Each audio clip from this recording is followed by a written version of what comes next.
Olá, influenciadores do reino, bem-vindos ao mais um We Go Podcast. E hoje a gente está com uma honra de receber Milena Maia.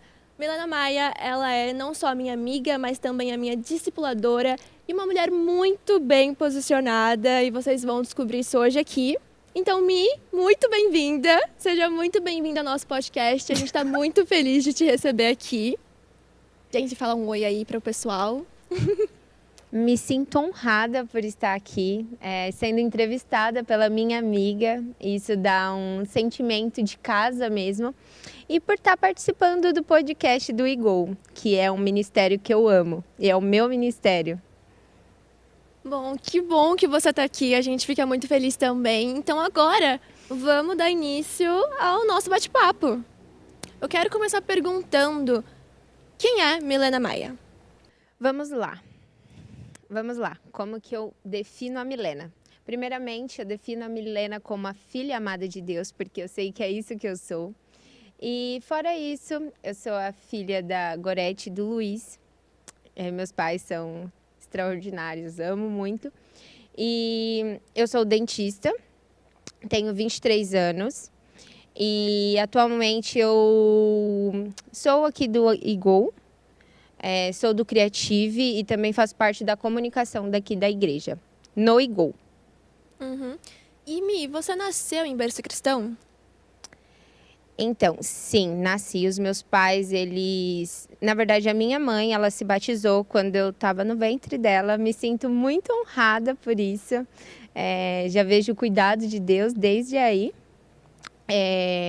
E aí, o que aconteceu?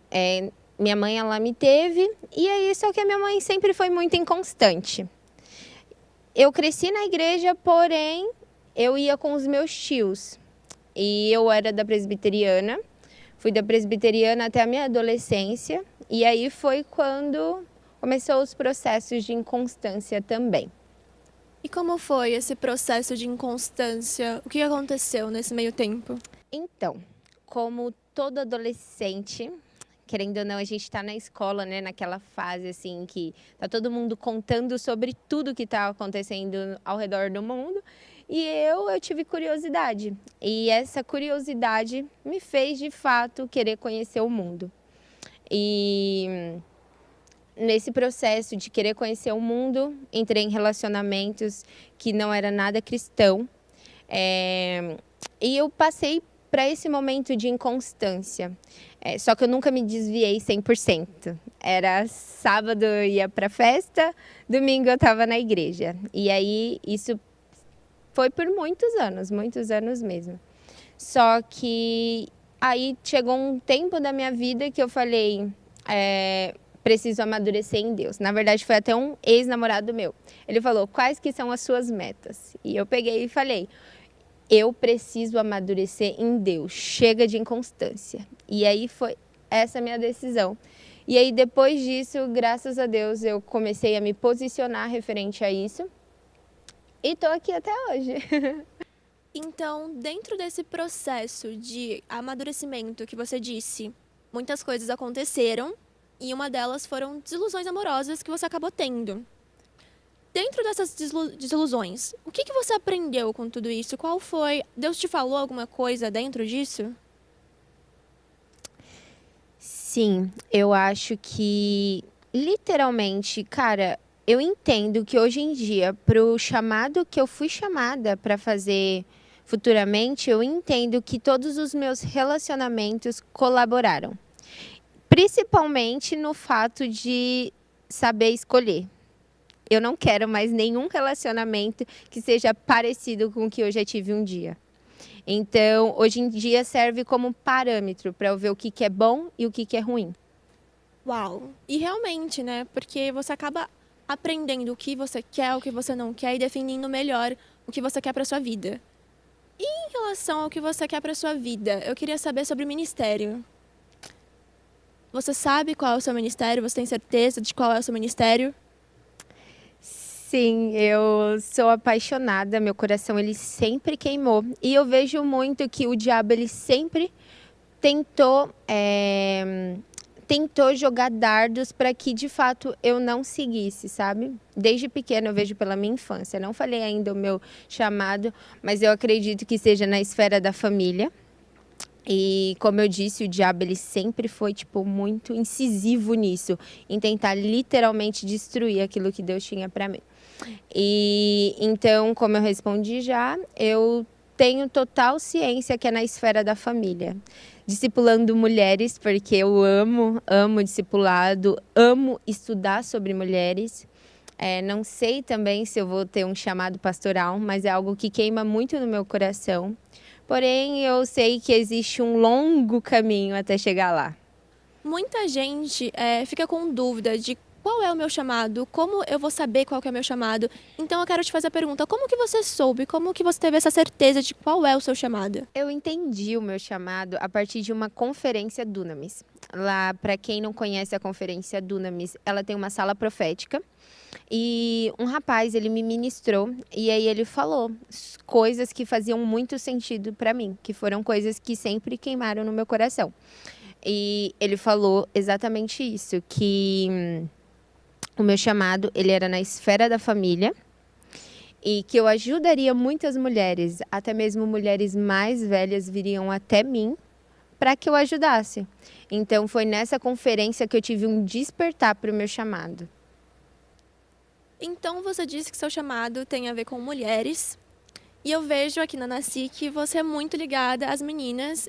Inclusive, eu sou uma das discipuladas dela. E eu quero saber como que você exerce o seu chamado aqui na sua igreja. Como que você procura exercer ele aqui? Eu sempre fui essa de acolher muito. E sempre foi meninas.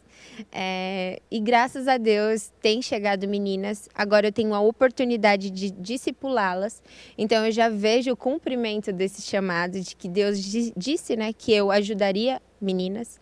Então tudo começou com as minhas amigas, que eu já fui trazendo para perto. Antes mesmo de ter esse título de discipuladora, eu já fazia isso sem a intenção. Sim. Mas já era um discipulado. E tem sido isso, discipulando as meninas mesmo. E o seu chamado familiar é uma coisa que eu sei que queima muito no seu coração, essa coisa de você querer a sua família, de você ter esse sonho, esse desejo. E a gente vê que muitas mulheres também têm isso, têm esse anseio, só que às vezes acabam como eu posso dizer, acabam querendo muito e se entregando para qualquer pessoa. Isso é uma coisa que a gente vê muito dentro da igreja. Eu quero saber o que você acha disso, o que você tem a dizer para essas pessoas. Existe uma frase que eu acho que cabe muito para essa sua pergunta, que fala assim, que quando a gente não sabe o que quer, qualquer coisa serve. E é exatamente isso. Eu vejo muitas meninas, por uma carência excessiva, se entregando para qualquer coisa. Elas nem sabem o que de fato querem, sabe? E eu acho que esse é um dos maiores problemas. Então, eu, como jovem solteira, eu entendo e tenho como parâmetro, cara, o que Deus fala que eu tenho, que um marido ele precisa ter. Eu não estou atrás de um namorado, eu estou atrás de um marido. Então, como conselho, eu digo, meninas, vão para os princípios bíblicos, vão para os padrões que a Bíblia deixa e, cara, queiram alguém que esteja a esse nível, não queira menos. E é isso, gente. É aquilo, né, de não abaixe os seus padrões só porque você está ali em uma pressa. É mais fácil, é melhor você esperar o tempo de Deus para sua vida, para que o propósito dele se cumpra inteiramente do que você ali, eu vou ali, exatamente. o que eu quero agora? Espera um pouquinho. Seu conselho é ótimo, maravilhoso. Sim. E eu queria te perguntar sobre, aqui na Nasci para Deus, vamos entrar mais a fundo nisso. Eu sei que você já fez várias coisas aqui, certo? Muitas. Foi um bom brilho aqui dentro da igreja. Quais as coisas que você já fez dentro da Nasci? Vamos lá. Eu já fui da intercessão. Eu já fui da consolidação, né, que é o ministério lá das plaquinhas. Eu já fui também Da comunicação eu voltei há pouco tempo. Deixa eu ver o que mais. Eu já fui de muito ministério. Agora até sumiu. Foram tantos que sumiu da cabeça, mas já foram bastante. Hoje em dia, como eu disse, eu sou da comunicação e eu sou do Creative. O que seria o Creative? É uma equipe de liderança. E aí a gente ajuda aí no desenvolver do culto. E tem sido isso. Bom, eu sei que, como eu já disse, Milena é uma mulher super posicionada nos princípios dela, principalmente em princípios cristãos. E eu queria que você contasse um pouco pra gente sobre o seu posicionamento em relação ao feminismo. A gente sabe que é algo que você fala muito, principalmente nas redes sociais. Mas antes de entrar nisso, eu sei que você tem o Chamadas para Reconstruir, que é um propósito que Deus colocou na sua vida, certo? Que você começou agora no Instagram. Sim. E ele tem a ver também com o seu posicionamento em relação ao feminismo, certo? E eu queria que você contasse mais pra gente sobre o Chamadas para Reconstruir, o que é, como surgiu. Sim. Então, como que surgiu? Em uma conversa com a minha discipuladora, a gente estava conversando e a gente chegou a uma conclusão. Ela falou assim: Mi, eu vejo muito que Deus, ele literalmente, ele está destruindo coisas que você tinha como certo para construir algo. E aí foi aí que, depois de um tempo, veio na minha cabeça, cara, eu fui chamada para reconstruir. E desde então, Deus, ele tem me dado muita base para o Chamadas para Reconstruir. Eu gosto muito de um versículo que fala que você será chamado de reparador de muros. E como eu falei, o Chamadas para Reconstruir veio de uma santa indignação minha, sabe?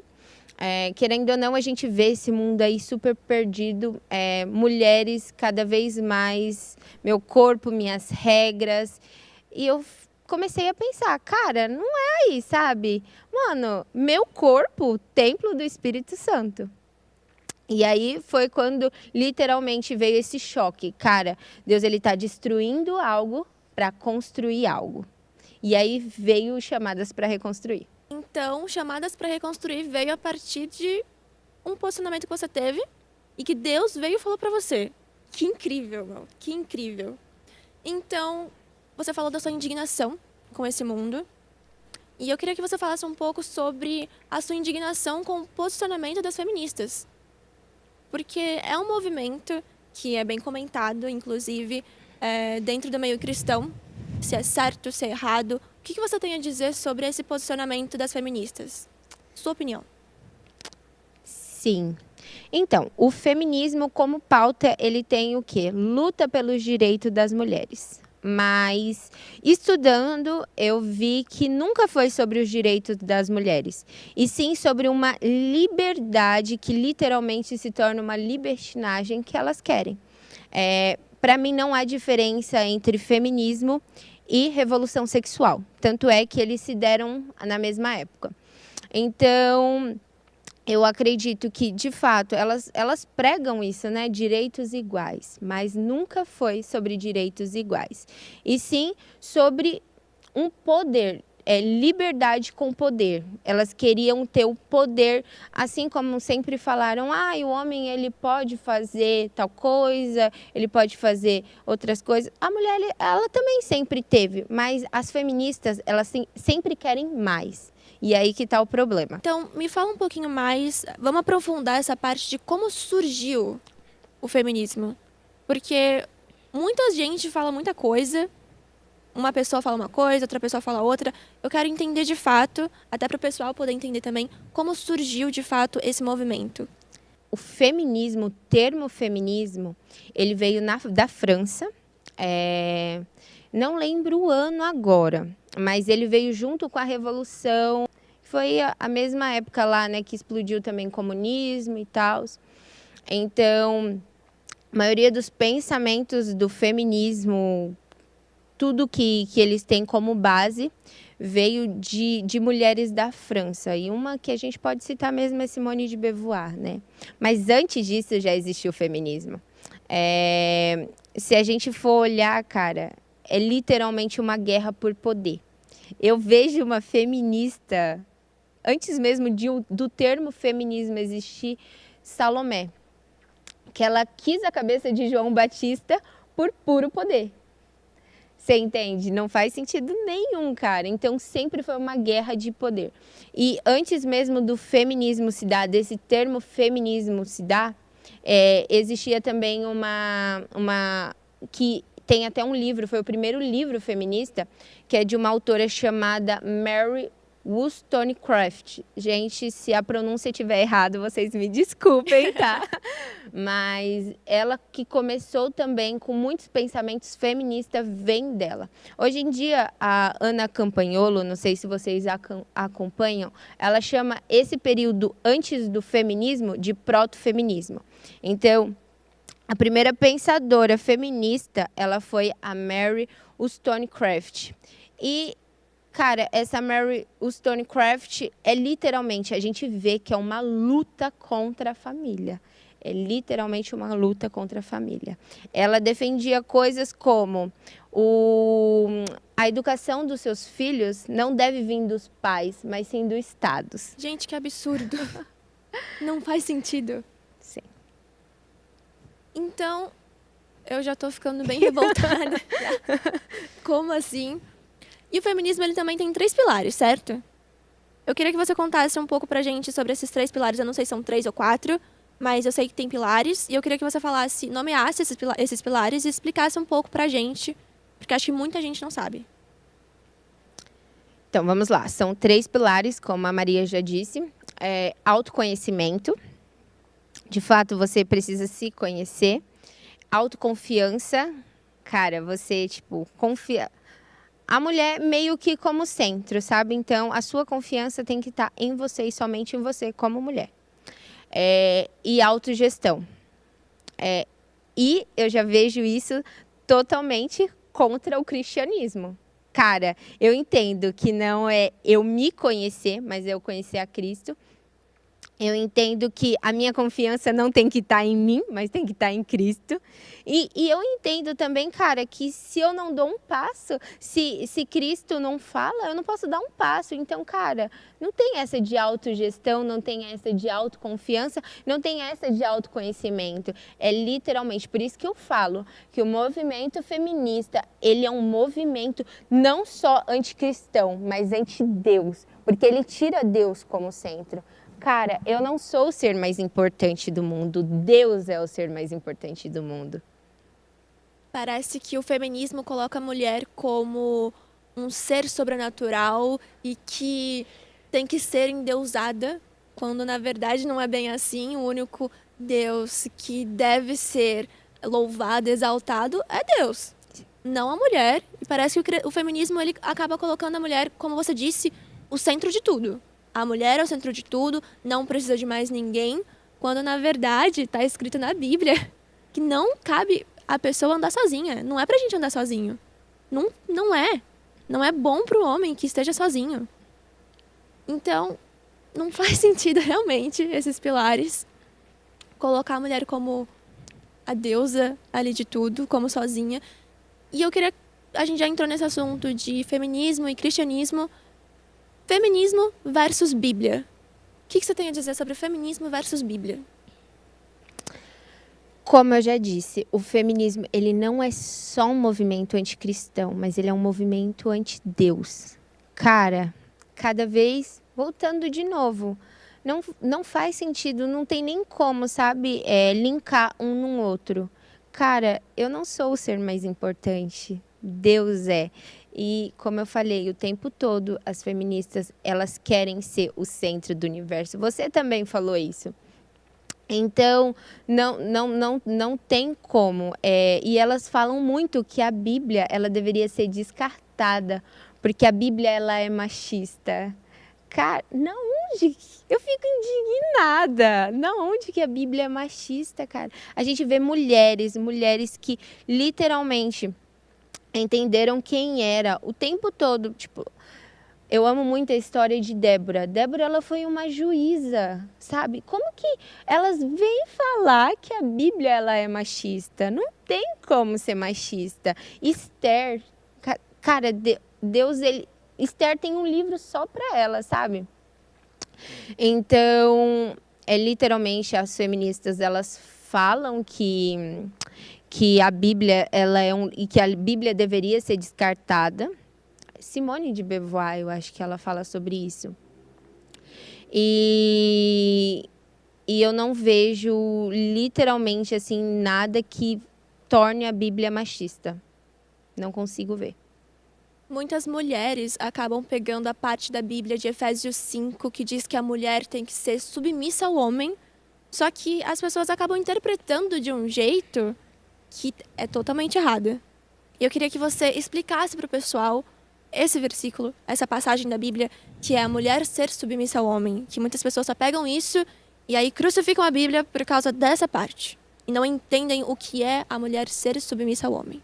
Se a gente for ver, a submissão, ela literalmente retrata Cristo. Então, eu entendo esse papel como um papel muito importante e sendo mais enfática ainda, até glorioso. Então, a submissão não é algo ruim. Nunca foi algo ruim. Eu acho que para a gente poder entender o que a Bíblia fala sobre submissão, primeiro a gente tem que entender sobre o amor de Cristo à igreja. Porque ele ainda fala, né, o homem, ele tem que tratar a mulher, amar a mulher como Cristo amou a igreja. Ele tem que ter o amor que Jesus Cristo teve com a igreja. É uma coisa muito forte. Ele morreu pela sua igreja, ele morreu por isso. Então, você se submeter a alguém que te ama tanto assim, não é ruim. Muito fácil. Porque a pessoa não vai fazer fácil. Você se submeter a alguma coisa que você não queira, algo que você não goste, a alguém que você não seja. É por isso que eu falo, cara, case com alguém que esteja nos padrões bíblicos. Porque se submeter a uma pessoa que daria vida por você é muito fácil.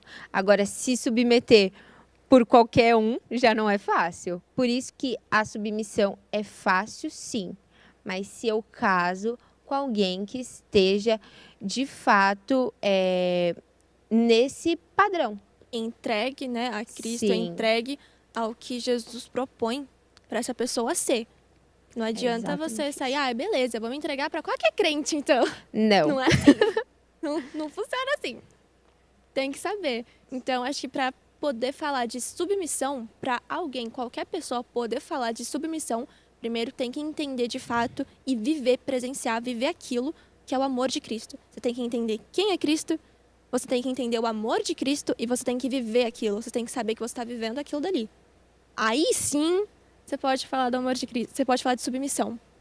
Mas se você não é crente, por exemplo, se você não é cristão, você não vai conseguir falar de submissão, você não vai poder entender submissão. Porque você tem que viver primeiro. E para você viver a submissão, você começa bem antes do casamento, por exemplo. É exatamente isso.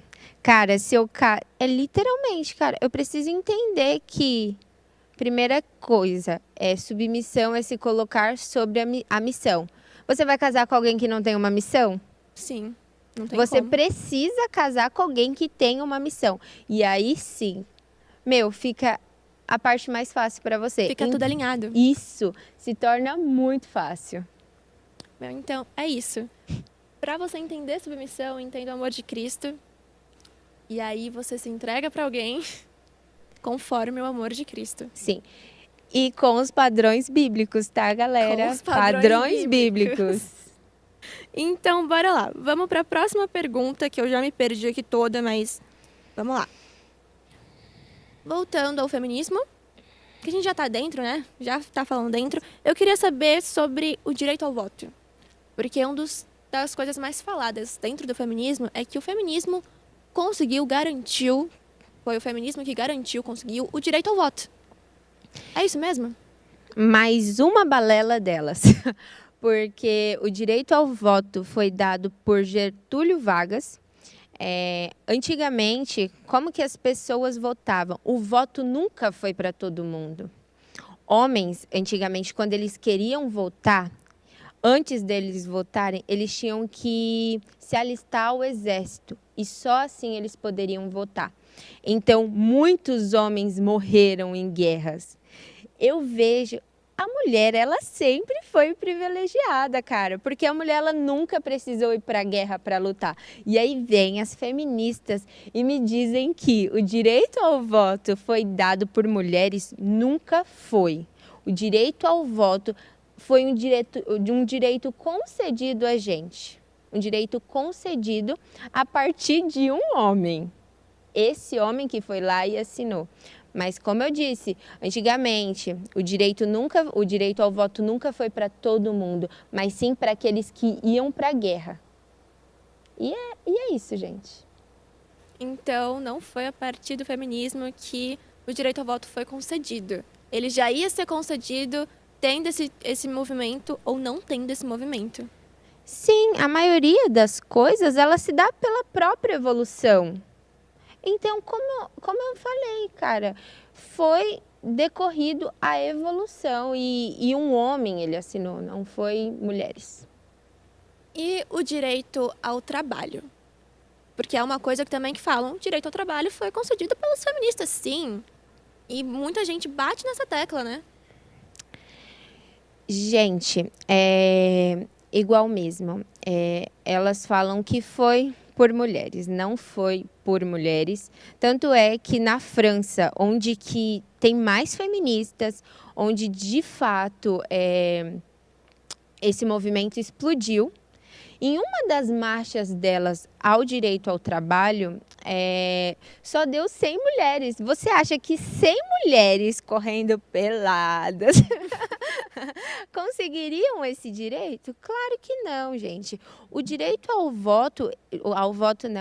ao trabalho, ele se deu também junto com mais uma evolução. E qual que foi essa evolução? A revolução industrial. Antigamente, as mulheres, elas sempre trabalharam. Isso é algo que tem que ficar claro. Mas como os homens também, antigamente não existiam fábricas. Então, os homens, eles trabalhavam o quê? Nas agriculturas. E muitas vezes as mulheres, como eram trabalhos mais pesados, ficavam mesmo para os homens. Mas as mulheres, elas trabalhavam nos seus lares. E, cara, isso também é trabalho. Temos que falar sobre isso. Isso também é trabalho. Mulheres, elas cuidavam das finanças dos seus maridos. Então, a mulher, ela sempre trabalhou. Ela sempre trabalhou e o direito ao trabalho, como nós vemos hoje, se deu pela Revolução Industrial. Precisavam-se de mais mão de obras e aí foram quando chamaram. Agora as mulheres precisam trabalhar. E aí foram quando as mulheres elas foram inseridas no mercado de trabalho. Mas nunca foi decorrido aos protestos delas, a mulheres em si. Se deu pela própria evolução. E isso é uma coisa muito doida, né? Porque as pessoas acabam por não pesquisar e comprando qualquer ideia. Porque elas não pesquisaram, não procuraram se aprofundar nisso. Porque, por exemplo, a Revolução Industrial é uma coisa que a gente estuda na escola. E se você der um Google ali bonitinho, você vai entender um pouco mais. E você não vai comprar qualquer ideia que as pessoas lançam para você. Por exemplo, essa de que o feminismo conquistou o direito ao trabalho. Ou o direito ao voto, por exemplo. E eu queria falar sobre essa parte de protestos que você falou. Os protestos feministas, que são uma coisa que é bem polêmica. O protesto feminista é bem falado. E conforme foi passando o tempo, muitos protestos, mulheres acabaram saindo na rua sem roupa nenhuma, completamente nuas, e falando que isso é empoderamento feminino. E não é. Desculpa, mas não é empoderamento feminino. Elas acabam ficando totalmente moralizadas, desmoralizadas, né? Acabam perdendo totalmente a moral, aquilo dali não é empoderamento feminino, é exibicionismo. E eu queria falar um pouco disso, sobre esses protestos e sobre eles não resolvem. É só uma exposição que elas acabam tendo ali, acabam perdendo totalmente a credibilidade, né? Que já era pouca, porque é um... E agora, acho que cada vez mais que vai tendo esses protestos, o movimento feminista ele vai perdendo a credibilidade. Já não tinha muito antes, né? E vai perdendo ainda mais. Porque é uma coisa imoral, gente. É exatamente isso. É super imoral. Eu vejo essas passeatas, assim, essas marchas que elas têm, literalmente, cara, só para denegrir a imagem da mulher. Tanto é que elas nunca conquistaram nada com isso.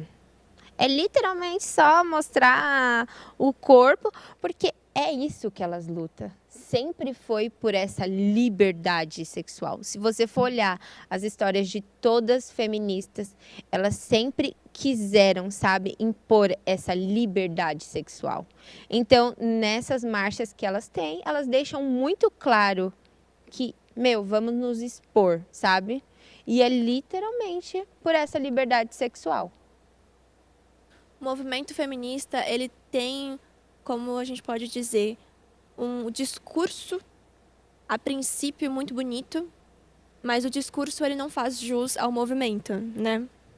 É um discurso legal, é um discurso bonito, é um discurso que você olha, a princípio você fala, que coisa legal. Mas o movimento que segue esse discurso é totalmente diferente. É como se você fosse pegar um livro e você julgasse pela capa. Você vai ler e é totalmente diferente do que você viu pela capa. O movimento feminista, ele me passa essa impressão de, ele é isso aqui, ele é a favor disso, contra isso, aquilo. Você vai vendo a história, você vai pegando a história e você vai vendo, opa, calma, uma propaganda enganosa, digamos assim. O que você acha disso? É exatamente isso que você falou. A pauta é muito bonita. Elas literalmente pegam uma dor que já existe em você, só que a forma que elas tentam resolver, porque, como eu falei, elas nunca resolveram nada, mas a maneira que elas tentam, os caminhos que elas traçam para resolver esse problema, que tá a parte escura, sabe? Igual mesmo, eu falei sobre o direito ao trabalho. E Simone de Beauvoir, ela fala muito. Eu sempre vou falar sobre Simone de Beauvoir, porque é uma das precursoras do feminismo. E eu acho, assim, que ela é uma das que mais mostra a face do feminismo, sabe? A face oculta do feminismo.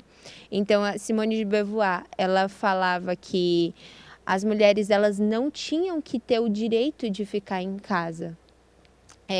Elas tinham que trabalhar, mas qual que sempre foi o pensamento dela? Eu preciso literalmente que essa mulher ela vá para o mercado de trabalho para que eu possa afastar essa mulher da família. Então, por mais bonito que pareça, é muito bonito. As mulheres, hoje em dia, muitas mulheres elas querem trabalhar e tá tudo certo nisso, sabe? Tá tudo bem com isso. Mas o problema é o caminho e o porquê, entendeu? Por mais que a pauta fosse bonita, Simone de Beauvoir, ela era uma pessoa que era totalmente contra a família em si. Ela aliciava suas alunas, ela era uma pedófila. Que absurdo. Ela pegava suas alunas e dava para o marido dela ter relações sexuais. Tanto é que muitas alunas se revoltaram contra ela e tem muitos relatos sobre isso. Então, voltando mais uma vez, a pauta parece ser muito bonita, porque de fato ela pega de uma dor, ela pega de um problema que realmente existe, para literalmente, como no caso de Simone de Beauvoir, ela não gostava da família, ela não acreditava na família, então ela pegou do trabalho, a mulher não deve ficar em casa cuidando da sua família, literalmente para afastar a família da mulher. E o engraçado é que, atualmente, muitas mulheres têm essa visão de que família não é sonho, família não é meta. Se você quer ter uma família, você tá muito... Ultrapassada. Tá ultrapassada ali. Pra quê você vai querer uma família? Você tem que ser empoderada, você tem que ter seu próprio emprego. Não é ruim você ter o seu próprio emprego, você ter o sonho de ter o seu próprio emprego. É legal, ótimo. Mas qual que é o problema de você querer ter uma família também? Qual que é o problema de você sonhar em casar E no movimento feminista você vê que isso é uma coisa muito julgada. Eu tenho um sonho de casar. Nossa, mas por que você tem um sonho de casar? Você não pode ter um sonho disso. Você tem que ter o sonho de ser milionária, de ter sua própria casa, de conquistar suas próprias coisas. Você vai sonhar em casar pra quê? Pra um homem ficar mandando em você, pra você ficar brigando com o homem. E elas têm uma visão de casamento muito deturpada. Acho que a gente pode colocar assim, visão não só de casamento, mas como de família. O feminismo parece que tem uma visão de que a mulher tem que ser sozinha. Como a gente já falou anteriormente, a mulher é o centro. Você é o centro sozinho. É ali. Parece que o feminismo tem muito essa visão. E a gente conversando aqui, eu pude ainda ter mais essa visão. Como você falou da Simone de Beauvoir, ela, pelo que eu entendi, ela era uma feminista, muito feminista, só que ela era bem, como muitas mulheres dizem aí, qual que é o nome? Machista. Porque ela entregava as meninas pro marido dela. Isso não é uma coisa machista? Querer satisfazer o seu marido já é errado. Não é nem você que satisfaz seu marido, são outras meninas. E você só tá fazendo a vontade do seu marido. Seu marido mandou, eu quero aquela. Você vai dar aquela? Isso não é uma visão machista? Você não luta pros direitos das mulheres e por que você tá fazendo isso? E muitas pessoas apoiavam ela, né? Agora, como cristã, eu falo, é o próprio Satanás agindo, sabe? O plano de Satanás, ele sempre, querendo ou não, a maior expressão daquilo que está no céu é a própria família. Sim. Sabe? Então, Satanás, ele sempre quis destruir. Então, muito mais do que mulheres querendo lutar, eu vejo uma ação maligna. E continuando nesse assunto, eu quero saber o que você acha sobre aborto. É um assunto bem polêmico e muitas das feministas, elas falam que é uma questão de saúde pública. Eu entendo que saúde é o quê? É dar uma qualidade de vida boa para um indivíduo. E você entende que uma pessoa ali está morrendo? Então, se uma pessoa morre, então ali você já não está dando qualidade de vida para um ser humano. Então, também nunca foi sobre saúde pública. E com um cunho religioso, com um cunho espiritual, para mim é extremamente errado, sabe? Porque um Deus que ele fala que antes mesmo de qualquer um dos meus dias existirem, ele já tinha escrito todos. Como que é que eu vou falar que isso tá certo, sabe? Não faz sentido. Você tá matando uma pessoa. Então, não é sobre saúde pública. E mais uma vez, a gente vê também que não é sobre direitos da mulher. Porque ali ela pode estar matando uma mulher. Cara, se ela tá matando, já acabou o direito da mulher ali. Então, eu vejo mais uma tentativa de Satanás por trás disso. Então, você realmente não é a favor do aborto e, como cristã, também não é contra os seus ideais. Com toda certeza. Contra os ideais não só os seus, mas ideais cristãos. Porque a gente não tem o direito de tirar uma vida. Sim. Só Deus, né? Só Deus. Ele dá e ele tira. E contra isso não tem argumentos. Por mais que... mas você só se importa que aquela criança vai nascer. Mas você não se importa como que vai ser a vida. O mesmo Deus que dá vida, ele garante a vida também, sabe? O meu pai, ele cresceu... Vou dar o exemplo do meu pai. Meu pai, ele cresceu com o mínimo. E nem pelo fato dele ter crescido com o mínimo, fez dele um marginal, sabe?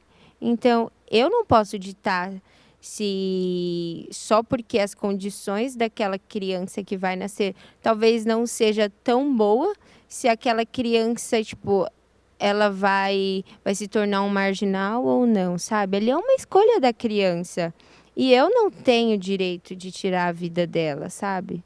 E se Deus, ele deu a permissão daquela criança vir, cara, não tem como lutar contra isso, sabe? Porque se Deus dá, Ele mesmo, como eu falei, Ele mesmo garante. Sim, realmente. Eu acho que, bom, falamos de muitos assuntos polêmicos. Muitos assuntos polêmicos, mas agora eu queria entrar no assunto de Milena, sobre as coisas que você já presenciou, as coisas que você já viveu. E eu sei que uma das coisas que você já presenciou, já viveu, foi o Dunamis Greenhouse. Uhul! Dunamis Greenhouse foi uma coisa que você vivenciou recentemente. Você foi Sim. pra lá agora há pouco. Eu quero saber, como que você ficou sabendo sobre o Greenhouse? Então, vamos lá. Esse mesmo namorado que me fez a pergunta, quais que eram as minhas metas, que foi um despertar, graças a Deus, ele até que serviu para bastante coisa. Antes da gente namorar, tomara que ele não assista esse podcast. Mas antes da gente namorar, a gente teve um período que a gente foi amigos. E como eu falei, eu já tenho uma história grande assim com o Dunamis, só que eu não sabia da escola Greenhouse, eu não sabia que existia uma fazenda onde tinham cursos. Então, esse meu ex-namorado, ele tem um chamado bem missionário também. E aí, ele queria ir para uma das escolas da Dunamis Farm. Então, quando ele falou que ele queria ir para essa escola, também foi um despertar para mim. Mas eu nunca me imaginei passando tanto tempo numa escola. Hoje em dia, eu vejo que não faz tanto sentido para mim. Mas quando eu soube do Greenhouse, que são 15 dias, eu falei, eu preciso ir. E aí foi isso. Então foi a partir dele que eu conheci o Greenhouse. E a Dunamis não, porque a Dunamis foi antes. Eu ia nas conferências. Mas as escolas foram a partir dele. E para quem não sabe o que são as escolas, o que é, por exemplo, o Greenhouse, vamos dar uma explicadinha do que é, para o pessoal entender? O Greenhouse é uma escola de avivamento e transformação. Lá a gente passa 15 dias literalmente imergidos, assim, sabem, fluir nos dons. Nos primeiros dias são dias assim bem intencionais sobre paternidade. Então, cara, você é curado, literalmente tem aula sobre cura interior. Não vou dar muitos spoilers, né? Porque quem está nos assistindo possa ser que queira fazer a escola Greenhouse.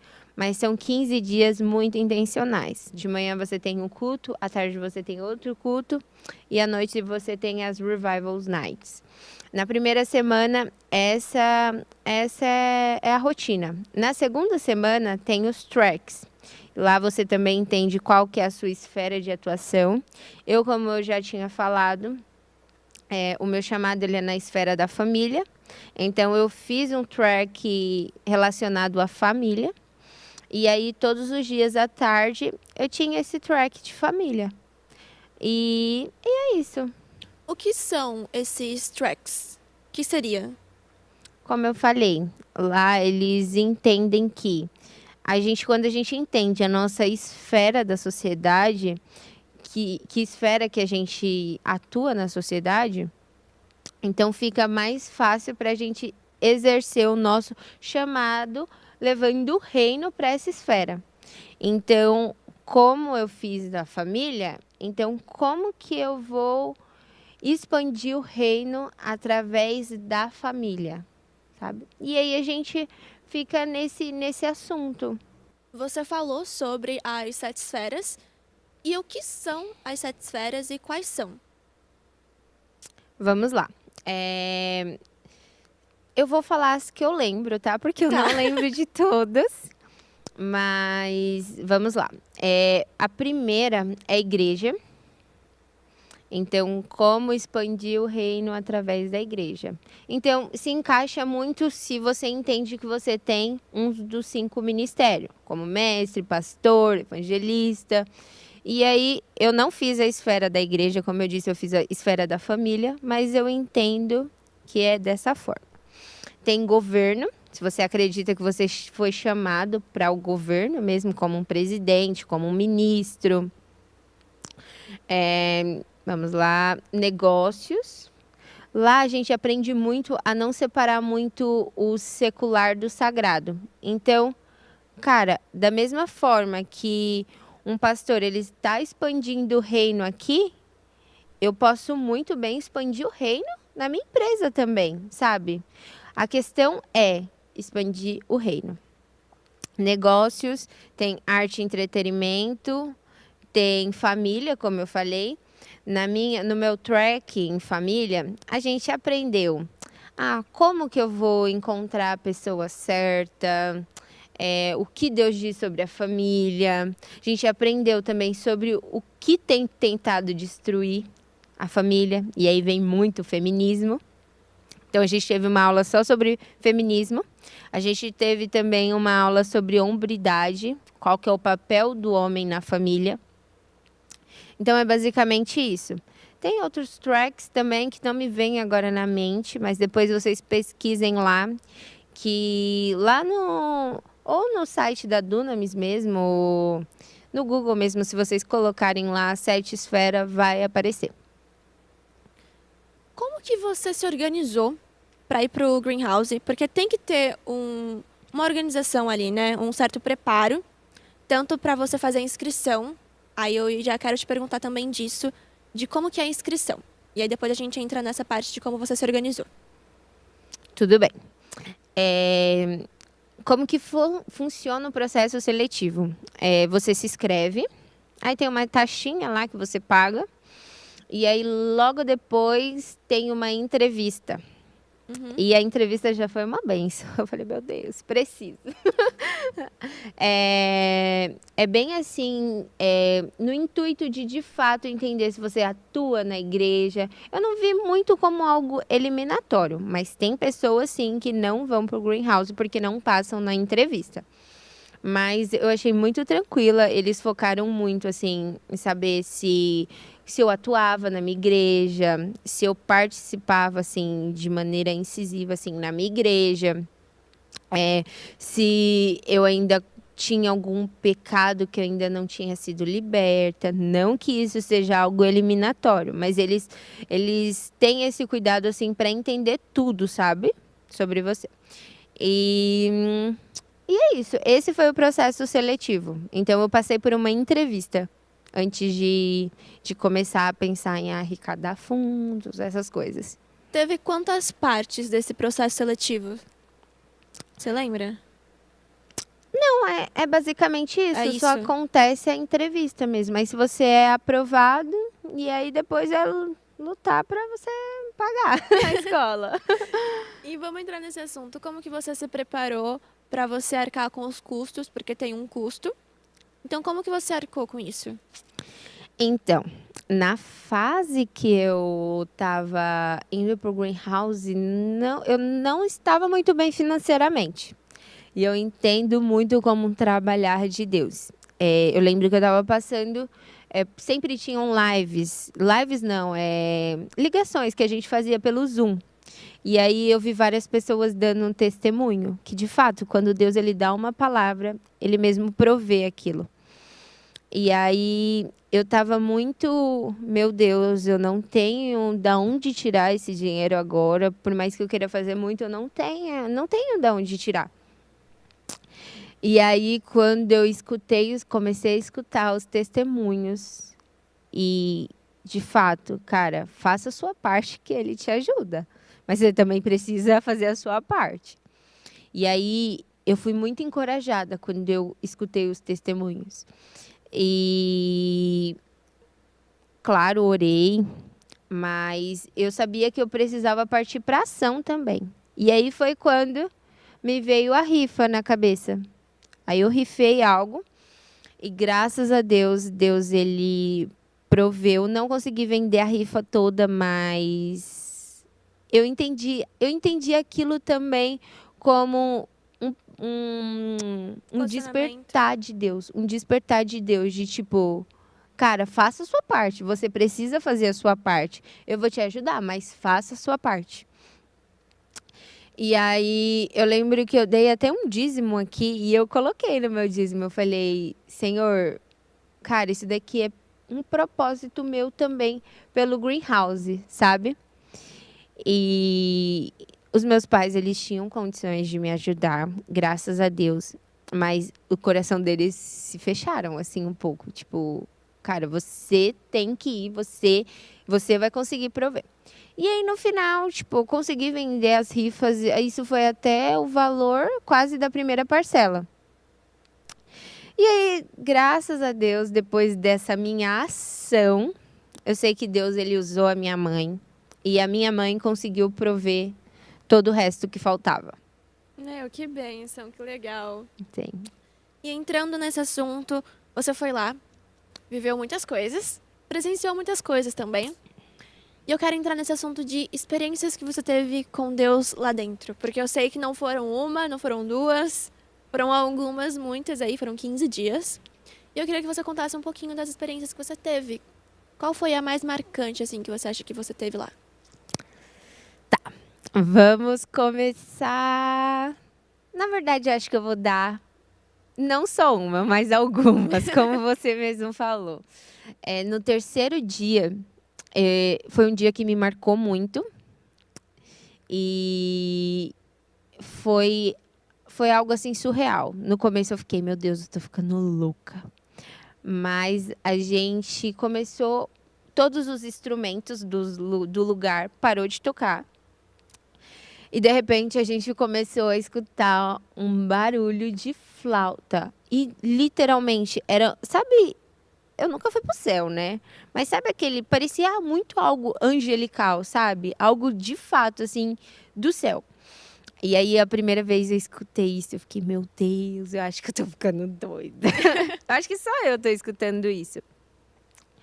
E aí, depois eu fui conversar com uma amiga. Ela, não, Milena, eu não acredito que você também escutou isso. E isso foi no terceiro dia. Não, na verdade, nesse terceiro dia, o próprio ministrador, ele pegou e falou assim, a pessoa que estava pregando, ele pegou e falou assim, gente, calma aí que agora eu vou curtir a minha flautinha aqui. E eu falei, não, eu não tô ficando doida. Tem mais gente escutando isso também. E aí, essa foi uma experiência muito forte. Nesse mesmo dia também, eu tive uma outra experiência. Desde que eu cheguei, eu tava me comparando muito. E eu via as pessoas caindo para um lado e parecia que, tipo, tava acontecendo algo muito sobrenatural com todo mundo. E aí eu entrei nesse lugar de comparação. E quando eu entrei nesse lugar de comparação, parecia que os meus olhos, eles não conseguiam fixar em Deus. E aí, de repente, veio assim, tipo um toque, assim, sabe? E eu falei, meu Deus, eu preciso voltar a fixar os meus olhos no Senhor. E aí, nisso, eu falei, eu literalmente voltei a fixar os meus olhos em Deus. Quando eu voltei a fixar os meus olhos em Deus, de repente eu senti uma paz que eu não sabia explicar. E o Espírito Santo já veio e ministrou no meu coração. Filha, cada um está recebendo aqui exatamente aquilo que precisa. Você não vai, igual mesmo, tinha muita gente caindo na unção do riso. E aí eu fiquei, meu Deus, quero entrar na unção do riso também. E aí o Senhor falou para mim, filha, você não sabe o que aquela pessoa que está na unção do riso ali passa, sabe? Então, eu tô dando exatamente aquilo que cada um precisa. E eu tô te dando a paz que excede todo entendimento, porque a sua mente, ela é sempre muito agitada, você não para em nenhum momento. E eu juro, Maria, eu nunca senti uma paz como eu senti naquele dia. Que forte. Nunca. E eu quero contar mais uma experiência. Conta. Teve um dia também, mais uma vez, eu tenho certeza que era uma ação também maligna ali, porque o diabo ele queria que de fato eu entrasse nesse lugar de comparação para que eu não visse aquilo que Deus ele estava fazendo. Então, teve um dia que a gente foi uma pregação sobre o tabernáculo e eu lembro que a pessoa que estava pregando, ela falou muito sobre fogo. E aí eu lembro que eu já estava sem esperança depois de ter acontecido todas essas coisas comigo, ainda assim eu tava, meu Deus, mas o Senhor poderia fazer mais e tal. Tá todo mundo vivendo algo assim, tipo, muito legal e tal. E aí, mais uma vez, entrei nesse lugar de comparação. E aí, novamente, o Espírito Santo veio e falou pra mim, olha pra mim. E aí, quando eu olhei, eu tive uma visão que eu via olhos, via um olho mesmo, assim. E nesse olho, tipo, tinha fogo, muito fogo. E quanto mais eu me aproximava desse olho, mais as coisas que de fato não eram de mim, que não fazia parte de mim, ia sendo queimada, sabe? E isso foi algo muito forte.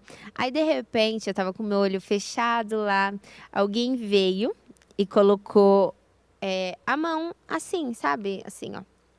Assim, colocou a mão assim. E outras pessoas já tinham tocado em mim. Eu nunca tinha sentido nada, assim, físico no meu corpo, sabe? Nada muito forte. Eu já tinha sentido, assim, o coração acelerando um pouquinho mais, mas nada muito forte. E aí eu lembro que quando essa pessoa tocou aqui, cara, literalmente, onde a pessoa colocou o dedo, parecia que estava pegando fogo. Tipo, queimava muito. De repente, esse fogo foi subindo por todo o meu corpo, todo o meu corpo. E aí eu lembro que eu caí no chão, tipo, chorando mesmo. E eu falei, Senhor, o Senhor é real. E quando o Senhor quer se mover, de fato, cara, o Senhor pode se mover no meu corpo, sim. Porque hoje eu te senti de uma forma palpável. E eu lembro que aquilo me marcou muito, porque eu nunca tinha sentido nada parecido. E foi a experiência, assim, mais top. E aí depois eu entendi a pessoa que tinha colocado a mão, eu sei quem foi. E eu entendo, cara, não é sobre a pessoa, mas a unção que aquela pessoa carrega.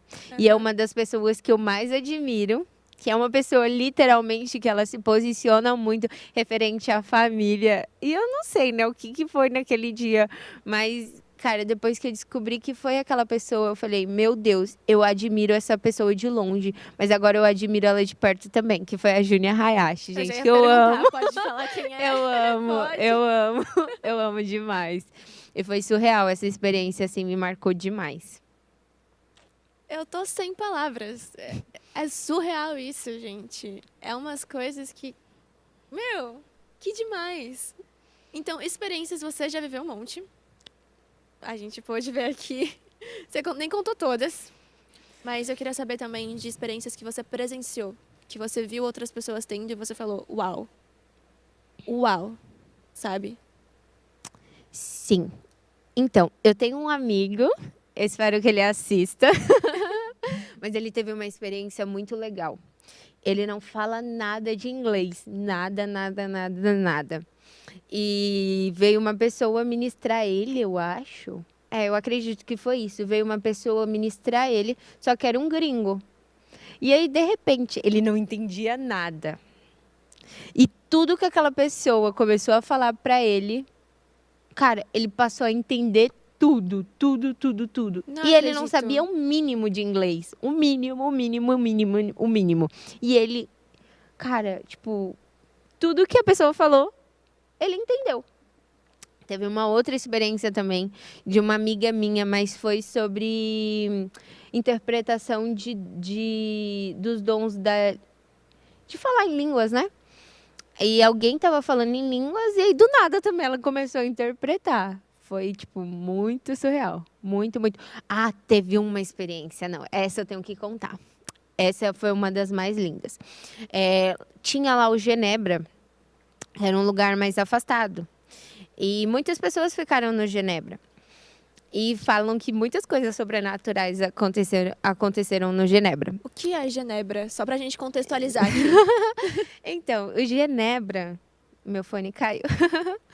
O Genebra eram casas um pouquinho mais afastadas. Antigamente, só os meninos ficavam no Genebra. É literalmente um tratar de Deus. Porque lá, tipo, não é como nas casas mais próximas. Primeiro que é muito longe, então as pessoas têm que acordar muito mais cedo. Então não tem a mordomia que a gente estava tendo.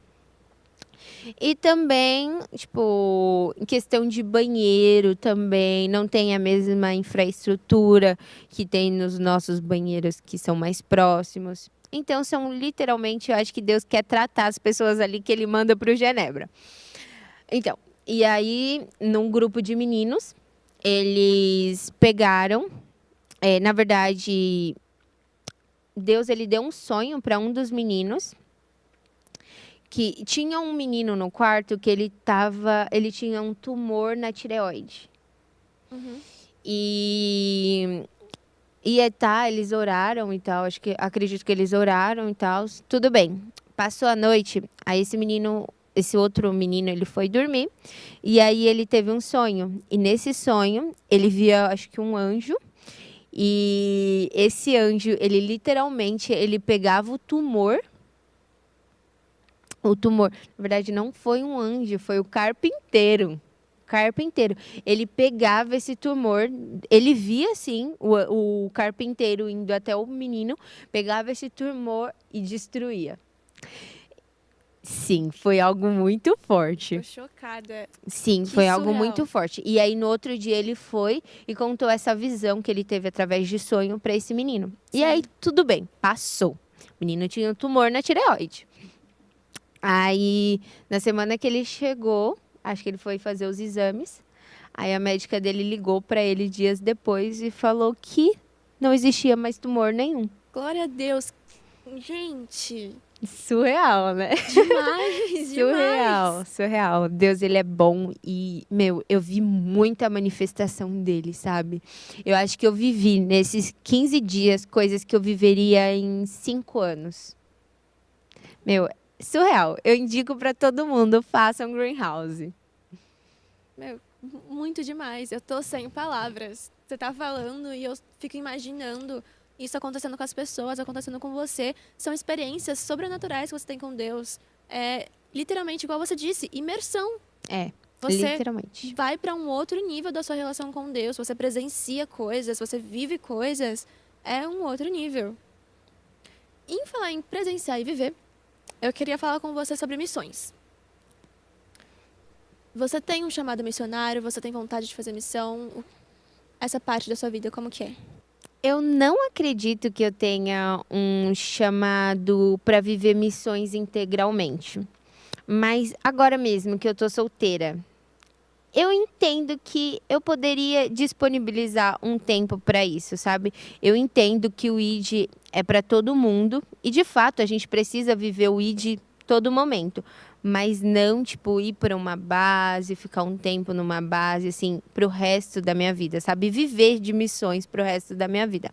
Então, eu entendo que esse chamado de viver missões integralmente não é para mim.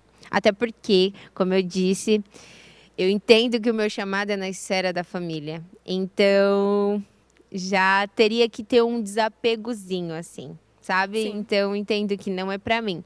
Mas agora, como solteira, eu me disponibilizaria por um tempo para isso. E agora eu quero saber quais são os seus próximos passos, se você tem planos, sei lá, talvez de voltar para o Greenhouse ano que vem, na próxima edição. Quais são seus planos ministerialmente também? Não sei se é algo que já dá para falar ou não. Atualmente, eu tenho feito o curso da Ana Campagnolo sobre feminismo. E deixa eu ver o que mais. Eu tenho feito teologia também. E eu quero muito fazer a escola de liderança do Dunamis mesmo. Ano que vem, eu penso em voltar pro Greenhouse e ver mais alguns cursozinhos aí, no Dunamis mesmo. Eu gosto muito do Dunamis. Não sei também se aparecer outras escolas também. Tem bastante escolas, assim, que tem esse mesmo propósito. Que legal que você tá cheia de planos. Eu acho isso maravilhoso. Eu admiro muito você por estar sempre buscando conhecer mais de Deus e através de cursos do Greenhouse, por exemplo. Te admiro muito por isso. Eu acho que a gente tem que mesmo estar sempre imerso na palavra de Deus e estar buscando sempre conhecer mais. E você está sempre fazendo isso. Então, parabéns, eu realmente te admiro muito por isso. E agora acho que está na hora do nosso bate-volta. que são perguntas rápidas que eu vou fazer pra você e você vai respondendo. No caso, eu errei, é bate-bola, gente. Mas vamos lá. Vou começar com as perguntas. Uma pessoa da Bíblia. Esther, Por que Esther? porque ela foi muito posicionada. Quando ela entendeu que aquele povo precisava dela, ela se posicionou. Esther. Achei uma ótima resposta. Também pensaria nela se fosse você. Um livro. Confrontos que nos mudam. Por que confrontos que nos mudam? Porque, cara, eu funciono à base de confronto. Então foi um livro assim que foi um despertar para mim. Um filme. Um filme, Superação, o Milagre da Fé. Por quê? Porque é um filme que, de fato, cara, te estica muito no sentido de, para Deus nada é impossível. Um versículo. Esther 4:14. Talvez não foi para um tempo como este que você chegou à posição de rainha. Eita, isso aí é forte, hein? Então, agora, última pergunta. Uma frase que você leva para sua vida. Muitas pessoas morrem espiritualmente porque ao invés de serem confrontadas, foram consoladas. Então é isso, estamos chegando a um final do We Go Podcast. Eu quero agradecer você, Mi, pela sua presença, por você ter vindo aqui compartilhado as suas experiências, as suas vivências, os seus posicionamentos. Foi muito importante esse tempinho aqui. Eu acho que agregou na vida de cada pessoa que assistiu ao podcast. E eu queria saber se você quer falar mais alguma coisa. Na verdade, eu queria agradecer. Para mim foi um privilégio. Eu me senti muito amada e muito honrada por isso. Espero ter plantado alguma sementinha no coração de vocês que estão assistindo. E é isso, galera. Vão atrás da verdade e se posicione, porque nós fomos chamados para propagar a verdade. Então, é isso, gente. Essa é a minha mensagem para vocês. Espero que vocês tenham gostado. Espero que tenha sido um tempo de crescimento para cada um que escutou, que pôde entender um pouquinho mais daquilo que eu venho estudando. Claro que eu ainda não sei sobre tudo, mas o pouquinho que eu sei eu pude compartilhar com vocês e eu me sinto honrada por isso. Ai, que linda, gente! Então é isso. Muito obrigada para todo mundo que assistiu até aqui. Eu espero que vocês tenham gostado. Espero que vocês tenham aprendido alguma coisa, que, igual me falou, tenha plantado uma sementinha no coração de vocês. Semana que vem, a gente vai ter mais um convidado, um rosto novo aí para vocês, novas pautas. Então, se atualizem. Coloca aí na agenda. Semana que vem tem mais We Go Podcast. Sigam a gente nas nossas redes sociais. Tem aqui, ó, em algum canto da tela aparecendo @jovenswego. É isso, certo? Isso certo? mesmo. Sigam nas redes sociais no Instagram, que a gente sempre tá postando coisa nova. Se inscrevam aqui no canal do YouTube para já lembrar que tem o We Go Podcast na semana que vem. Ativa o sininho e dá um like aqui nesse vídeo. Beijo, muito obrigada por terem assistido até aqui.